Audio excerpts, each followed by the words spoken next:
Chapter 9. The Light on the Moor. Baskerville Hall, Dartmoor, the 15th of October, 1889. My dear Holmes, I am now able to answer the question at the end of my last letter.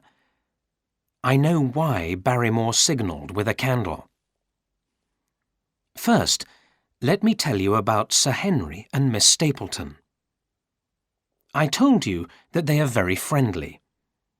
I have found out that Sir Henry is in love with her. The truth is, he wants to marry her.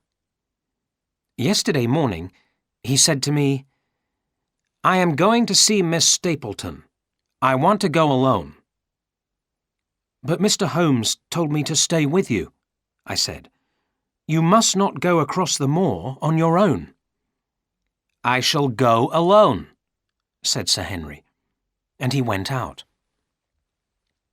I did not know what to do. I waited for 10 minutes. Then I decided to follow him.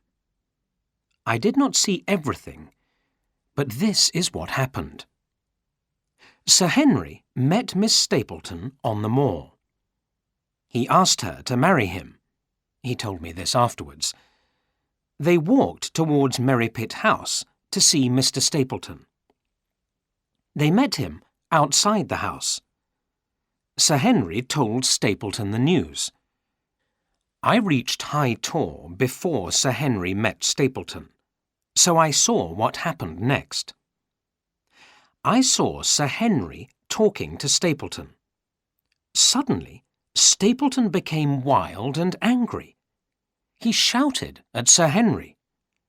Then he took his sister's hand and pulled her towards Merripit House. Sir Henry turned away and walked back towards the hall. He saw me by High Tor. He was not angry that I had followed him. "Watson," he said, "that man is mad. I told him that I want to marry his sister. He shouted at me. He told me never to see her again. I think he is mad." I said nothing, and we walked back to the hall. That afternoon, Stapleton came to the hall. He wanted to speak to Sir Henry. He kept saying, "I am sorry. I was very rude."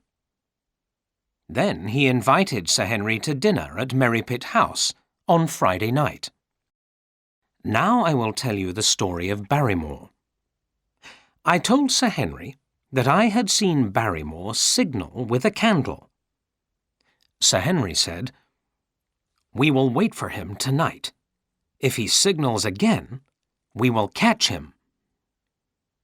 Sir Henry and I did not go to bed. We sat waiting in Sir Henry's study until 2 o'clock in the morning. Then we heard footsteps outside the study. We listened. The footsteps went upstairs. Sir Henry and I waited for 2 more minutes. Then we opened the door quietly and went upstairs. We saw Barrymore by the large window at the end of the corridor. He had a candle in his hand, and he was waving the candle in front of the window. "What are you doing, Barrymore?" Sir Henry shouted. Barrymore almost dropped the candle. He looked frightened. "Nothing, Sir Henry," he said. "I'm checking the window, that's all." "You are signalling to someone on the moor," said Sir Henry. "Who is outside? Tell me." "No one, sir," said Barrymore. "Tell me," said Sir Henry, "or you shall leave this house tomorrow. Tell me now." "Sir Henry," said another voice, "please don't be angry with my husband. It is my fault." We turned and saw Mrs. Barrymore. She was standing at the top of the stairs, holding her hands tightly together. "My brother is outside, sir," she said. "My brother is Selden, the man who escaped from prison." Selden? The murderer? I said. And why do you signal to him at night? My husband takes him food and clothes, said Mrs. Barrymore. We signal to tell him my husband is coming. I understand, said Sir Henry. He is your brother. You must try to help him. Go to your room. We will talk about this in the morning. The Barrymores left the room. Sir Henry turned and spoke to me. I am sorry for them, but Selden is a murderer. I must try to catch him. Look, I said. Look out of the window. There is a light on the moor. Sir Henry looked. A small light was shining on the moor. It was near High Tor. That's him, said Sir Henry. Come, Dr. Watson. We will go to that light. Bring your revolver. We put on our coats quickly and went out onto the moor. The moon was bright, and so we could see the path across the moor. Also, we could see the signal light. It was about a mile away. There, said Sir Henry. Selden is there. Hurry! I followed Sir Henry along the path across the moor. I was worried. I did not want Sir Henry to go far on the moor at night. At that moment, we heard a strange sound. It was a deep, howling sound. It came from some distance away. What's that? Asked Sir Henry. There was fear in his voice. I was afraid too. It sounds like a dog, I said. It sounds like a very large dog. Shall we turn back? No, said Sir Henry. We are nearly there. Look. In front of us, we saw the signal light clearly. It came from a lamp which stood on a rock. Beside the rock was a man, but the man did not see us. He was looking in the other direction. Again, we heard that deep, howling sound, the sound of a huge dog. The sound was much nearer now. We heard the sound again. It was coming nearer all the time. The man by the rock heard the sound as well.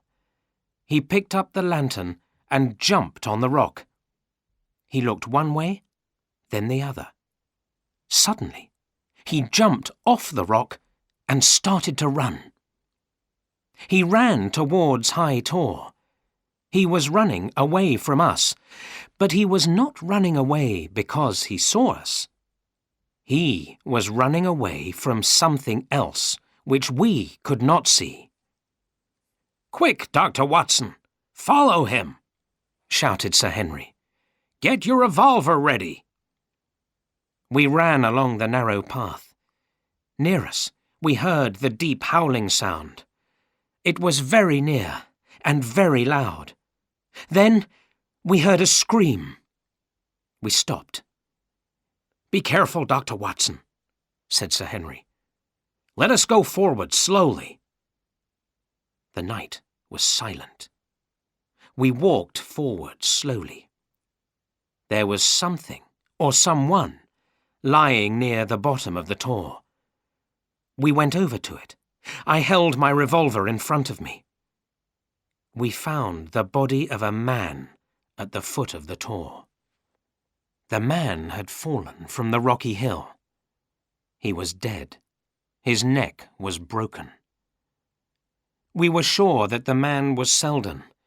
He was dressed in Sir Henry's old clothes, the clothes that Sir Henry had given to Barrymore. I have one last strange thing to tell you, Holmes. I looked up at the Tor from which Selden had fallen. Up above, at the top of the Tor, stood a tall, thin man. I saw him only for a moment. Then he disappeared into the night. But I know I have seen him before. I will search for this strange man who walks on the moor at night.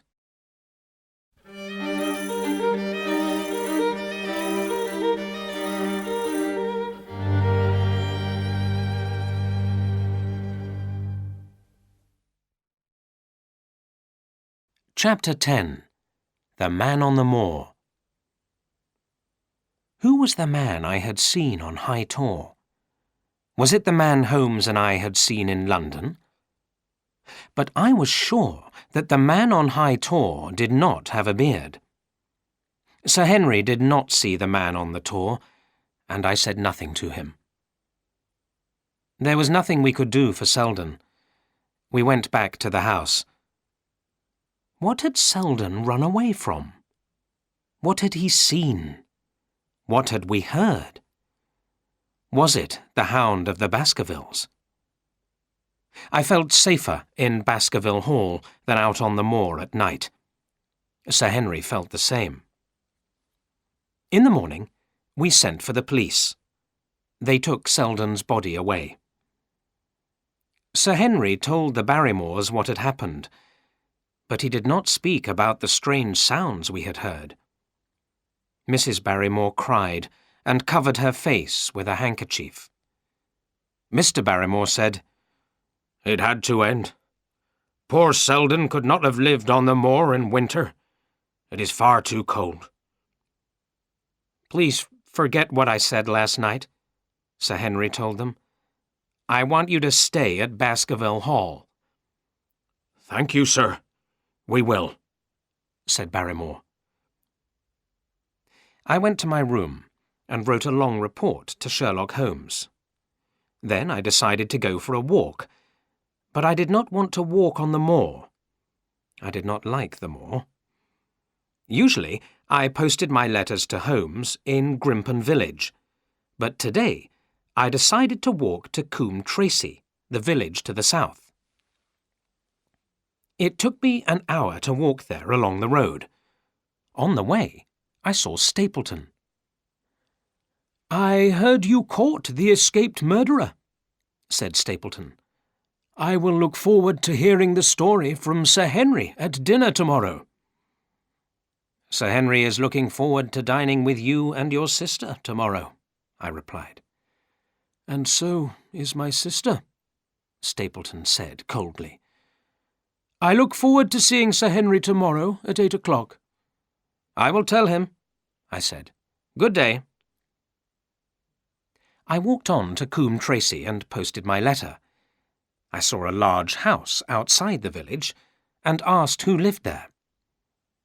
"That is Mr. Franklin's house," the village shopkeeper told me. Dr. Mortimer had told me about Mr. Franklin and about Mr. Franklin's interest in the stars. I decided to visit the gentleman and ask to see his telescope.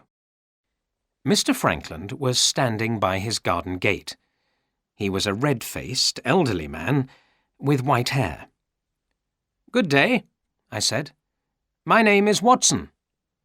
"Dr. Watson?" asked Mr. Franklin. "Yes," I replied.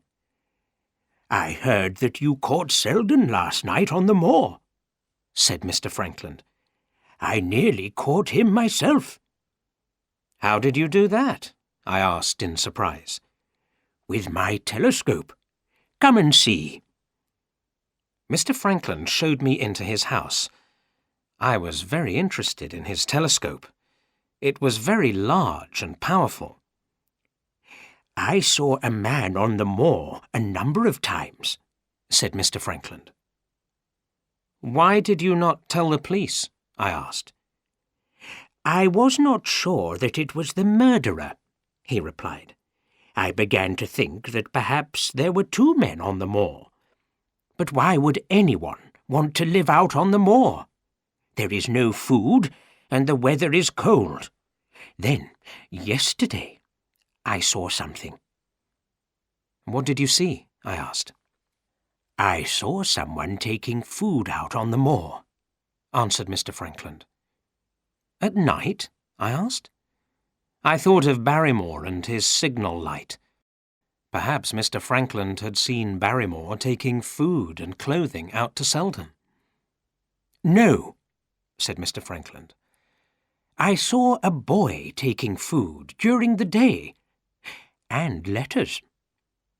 "Letters?" I asked. "Are you sure?" "Very sure," said Mr. Franklin. Because I know the boy. I asked the postman and learnt that the boy collects letters every day. And where does he take them? I asked. Look through the telescope, said Mr. Frankland. Look at that old farmhouse to the right of High Tor. That is High Tor Farm. Someone lives there, but I do not know who. He is a stranger. I looked through the telescope at High Tor. On the left of the tor, I saw the roof of Merrypit House, where the Stapletons lived. On the right, I saw an old farmhouse. The roof was broken, and so was one wall. But I saw smoke coming from the chimney. Thank you, Mr. Frankland, I said. Whoever lives there is not Selden. Selden is dead. I said goodbye to Mr. Frankland. Then I decided to walk across the moor and look at Old High Tor Farm. It was a mile or two away, and I reached it late in the afternoon. The sun was low in the sky, and the air was cold. I walked up to the farmhouse slowly. The door was broken, and I looked inside. The farmhouse was empty and silent. Part of the farmhouse was dry, where the roof was not broken. There was a wood fire on the floor, and a bed in the corner. A lamp stood on a table with a pile of papers next to it. I went into the farmhouse carefully. I put my hand into my jacket pocket where I kept my army revolver. I walked slowly to the table and looked at the pile of papers. I saw one of my own letters. Someone had stolen one of my own letters. Who lived in the farmhouse? Was it the man with the black beard? Was it the man I had seen on the tor? I soon found out, as I heard the sound of footsteps outside. I took my revolver out of my pocket and turned towards the door. A tall, thin man stood in the doorway, with his back to the setting sun. I could not see his face. "It is a lovely evening, isn't it, Watson?" the man said. The man was Sherlock Holmes.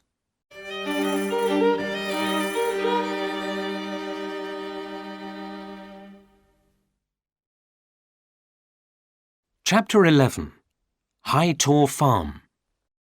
"Holmes," I said in surprise. "What are you doing here?" "I am watching," said Holmes. "I am waiting for the murderer to show himself." "The murderer? Do you mean Selden? Selden is dead." "I know. I was on the tor last night and saw what happened," Holmes said.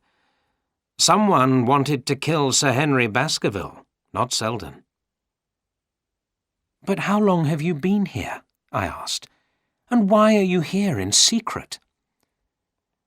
"I came here on the same day as you," answered Sherlock Holmes. "I came in secret because the murderer is clever. He will not show himself if he knows I am here." "And what about my letters?" I asked. "Have you read them?" "Yes, I have," Holmes replied. "They were sent to me from London. But I have not read your report of last night. Come, tell me about it as we walk to Baskerville Hall." He left the farmhouse, and I walked quickly after him. The sun had gone down, and it was getting dark. A thick, white mist was rising from the moor. "You are a good detective," said Holmes. "Tell me, how did you find me? How did you know I was at High Tor Farm?" "I did not know it was you," I answered. "Mr. Frankland saw you through his telescope, and he saw the boy who brought you food and letters. He thought you were Selden, the murderer. Also, I saw you last night on the tor." "I see," said Holmes. "If you saw me, I think the murderer of Sir Charles Baskerville saw me too. He will want to kill me as well as Sir Henry." "So," I said, "you think that Sir Charles was murdered?" "I'm sure of it," said Holmes. "Now, stay on the path." It was dark, and the moon had not come up. We had to walk carefully. The path went through the great Grimpen mire, and a sea of soft mud lay under the grass on either side of us. Behind us, we heard that strange sound, the deep howling sound I had heard on the moor last night. It made me shiver with fear. "What is it, Holmes?" I asked. "Do you know what makes that sound?" "No," he answered, "but the village people say it is the Hound of the Baskervilles. I will not go back to High Tor Farm tonight. Come, we must hurry. Keep your revolver ready." We walked quickly along the dark path. I was pleased to see the lights of Baskerville Hall in front of us. I was afraid of what was behind us, out on the moor at night.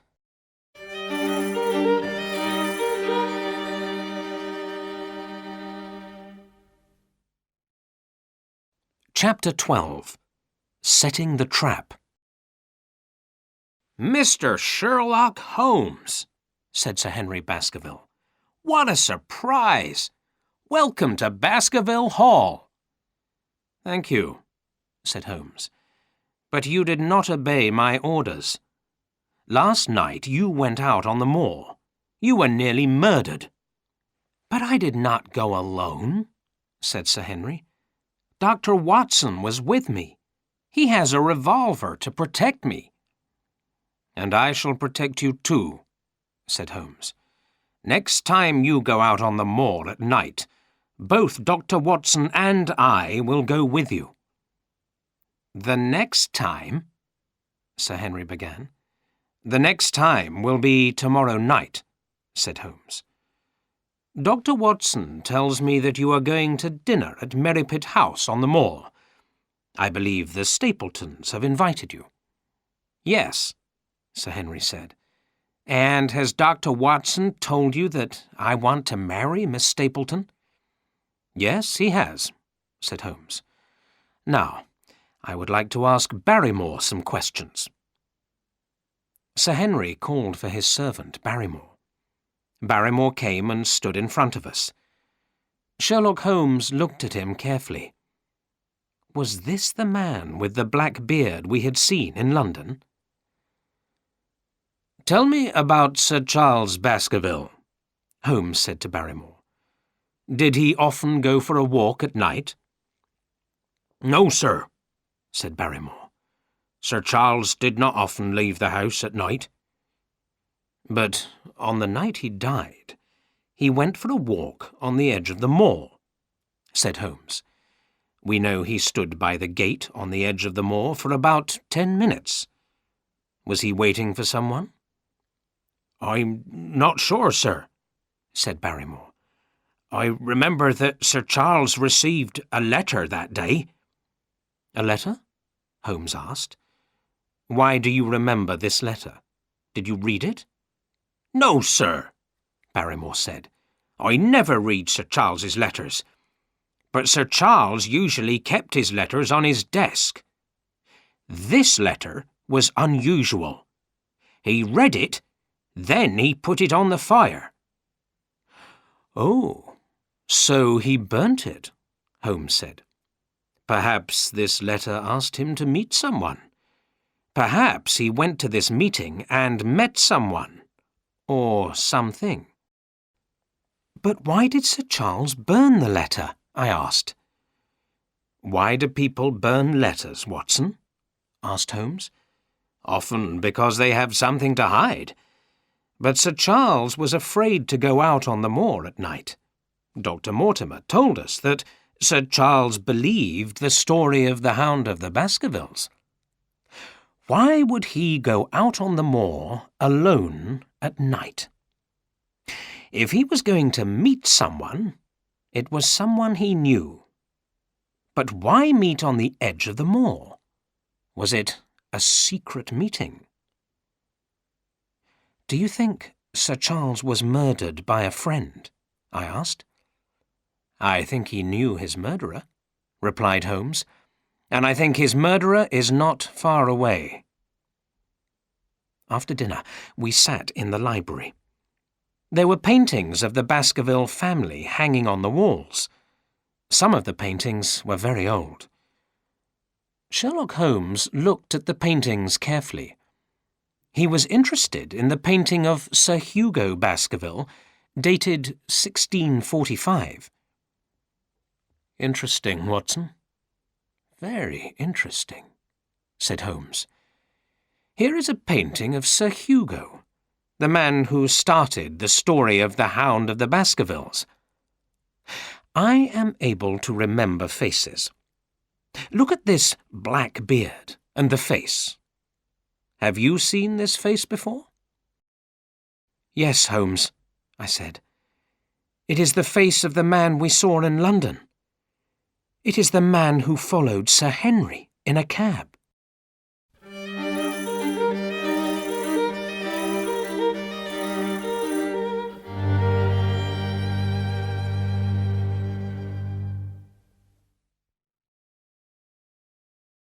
Chapter 13.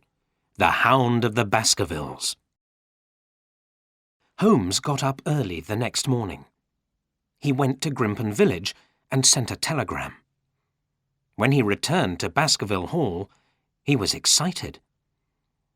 "We shall go hunting tonight," he said, "and Inspector Lestrade from Scotland Yard will come with us." "Why are we waiting until tonight?" I asked.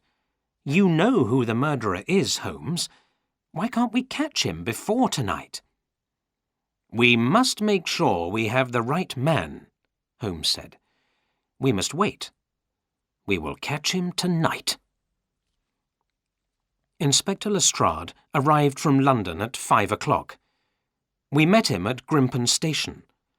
He was a short man with bright eyes. He and Sherlock Holmes were good friends. He and Holmes talked together as we drove to Baskerville Hall. At 7:30, when Sir Henry left the hall, we were ready. Sir Henry walked along the path across the great Grimpen mire towards Merripit House. The Stapletons had asked him to come to dinner at 8 o'clock. The three of us followed him, Lestrade, Holmes and I. Each of us carried a revolver. We saw Sir Henry go into Merripit House. We waited below High Tor, about 200 yards from the house. The lights burned brightly in Merripit House, and the curtains of the dining room were open. We saw Sir Henry talking to Stapleton. "Where is Miss Stapleton?" I said to Holmes. "Sir Henry has come to see her, not her brother." "Perhaps Stapleton wants to talk to Sir Henry alone," Holmes said. "But look, the mist is rising. Soon we will not be able to see." I looked around. Thick white mist was rising from the great Grimpen mire. "Shall we climb up the tor?" I asked. "Perhaps we will be able to see better from above the mist." We climbed a little way up the tor, but the mist was so thick we could only see a few yards in front of us. "I did not think of this," said Holmes. "Our plan may fail if we cannot see clearly. We must listen for any sounds from Merripit House." We waited in the mist, and the moon came up. The white moonlight shone through the mist, but we could not see Merripit House, or the path across the moor. We listened. At last, we heard a door open, then the sound of voices. Stapleton was saying good night to Sir Henry. Then we heard footsteps below the tor.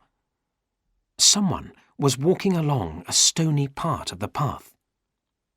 At the same time, we heard another sound. It was the sound of a metal chain, and came from Merripit House. Then we heard the deep howling sound of a huge dog. "The Hound!" Holmes shouted. "Sir Henry! Sir Henry! Climb the tor! We are here on the tor! Hurry!" Lestrade moved forward to help Sir Henry, but we could not see clearly in the mist. "Keep back!" Holmes shouted to Lestrade. Lestrade cried out and fired his revolver into the mist. We saw the yellow flash of the revolver, and we heard the loud bang. "It's coming!" Lestrade cried out. He fired again. In the light of the flash, we saw a huge black shape. Its eyes and jaws were burning bright with fire. It was a horrible, huge monster. It ran past Lestrade. We heard Sir Henry cry out. We heard the sound of falling stones. Holmes and I both fired our revolvers at the black shape. We heard a howl. We fired again and again. Then we moved forward carefully and climbed down the tor. Sir Henry was at the bottom of the tor. He had fallen, but he was not hurt. He now stood up carefully. "What was it, Mr. Holmes?" he asked. "What was that thing in the mist?"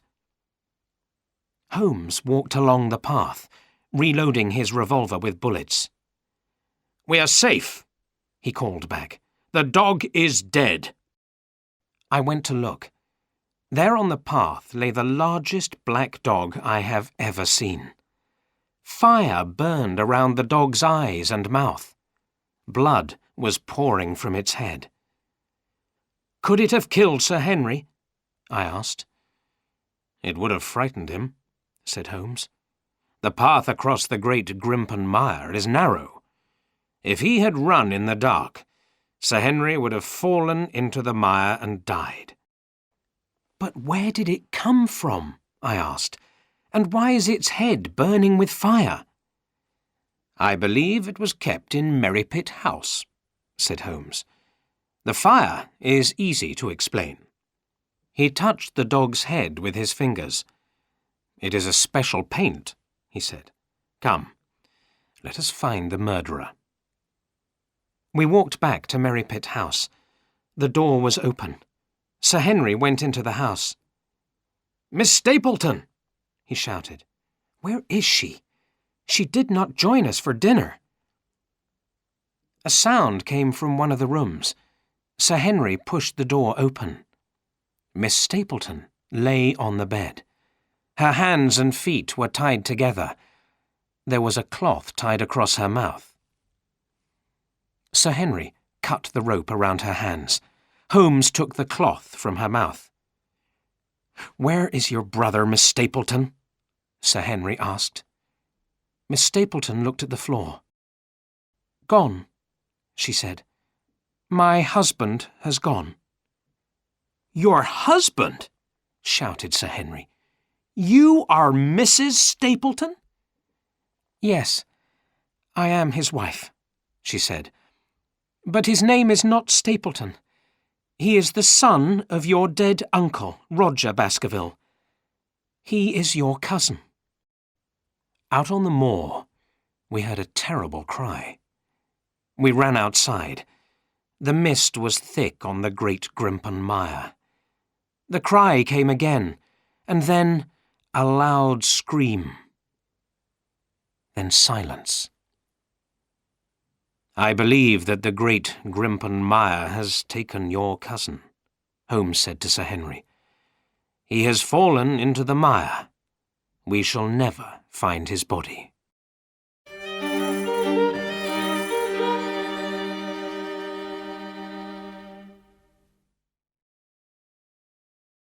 Chapter 14. Back in Baker Street. "There are still some things I don't understand," I said to Holmes. "Tell me, who was Stapleton? Why did he want to kill Sir Henry?" "It is simple, my dear Watson," said Holmes. Remember, Sir Charles had 2 brothers. The youngest brother, Roger, was a bad man. He got into trouble over money and went to South America. He died in Venezuela. He did not marry, so no one knew he had a son. And this son called himself Stapleton? Yes, and the son was both bad and clever. He wanted the Baskerville money. There were only 2 Baskervilles left alive, Sir Charles and Sir Henry. If they died, Baskerville Hall would belong to Stapleton. What about his wife? Why did Stapleton say she was his sister? At first, Stapleton wanted her to marry Sir Charles or Sir Henry. That was a way of getting the money. What an evil man, I said. But she did not want to help Stapleton. She tried to warn both of them, didn't she? Yes, she tried to meet Sir Charles the night he died, but Stapleton found out. Stapleton waited for Sir Charles and frightened him to death with the black dog. Also, Mrs. Stapleton sent the note to Sir Henry at the Northumberland Hotel. Then, Sir Henry fell in love with Mrs. Stapleton, so Stapleton was worried and angry. At last, Stapleton had to tie her up to stop her telling Sir Henry. And Stapleton was the man with the black beard? Yes. He tried to hide his face. He put on a beard when he followed Sir Henry in London.